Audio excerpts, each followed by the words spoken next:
চাচা, বাড়িঘর এত সাজানো কেন?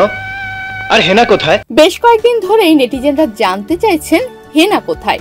এই বাক্যটি এসেছে চিত্রনায়ক বাপ্পারাজ অভিনীত একটি সিনেমার দৃশ্য থেকে। দৃশ্যটি বর্তমানে সামাজিক যোগাযোগ মাধ্যমে ভাইরাল। হেনাকে তুমি ভুলে যাও, হেনার বিয়ে হয়ে গেছে।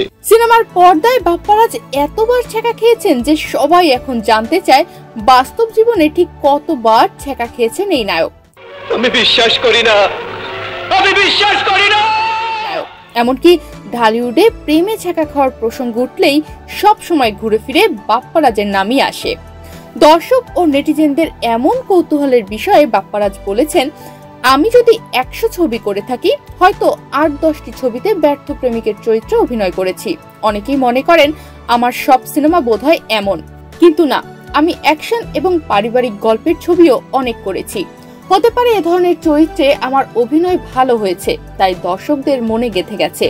এ কারণে আমি ব্যর্থ প্রেমের সফল নায়ক হিসেবে মানুষের হৃদয়ে রয়ে গেছি। ওসব গান বা সংলাপ এখন ফেসবুক বা অন্যান্য মাধ্যমে ছড়াছড়ি হয়। এগুলো দেখে আমার বেশ ভালোই লাগে।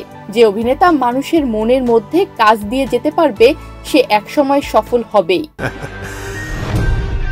সবাইকে দিয়ে সব কাজ হয় না হাফেজ। বাস্তব জীবনে প্রেমের ছ্যাঁকা খেয়েছিলেন কিনা এমন প্রশ্নের জবাবে গণমাধ্যমকে বাপ্পারাজ জানান, ছ্যাঁকা না খেলেও অনেক ছ্যাঁকা দিয়েছি, তবে জীবনে একটাই সিরিয়াস প্রেম করেছি আর তাকেই বিয়ে করেছি। আমাদের প্রেমটা কিন্তু চলচ্চিত্রের চেয়ে কোনো অংশেই কম নয়। আমার বউ বিয়ের জন্যই বিদেশ থেকে চলে এসেছিল। ভাবুন, সেই যুগে একটা মানুষ প্রেমিকের টানে বাংলাদেশে এসেছে, তার মানে আমার প্রেম কতটা খাঁটি। আজকাল শুনি প্রেমের টানে চীন থেকে প্রেমিক চলে আসছে, কোরিয়া থেকে চলে আসছে, তবে এর প্রবর্তক কিন্তু আমার স্ত্রী। তনিমা রহমান, বাংলাদেশ প্রতিদিন।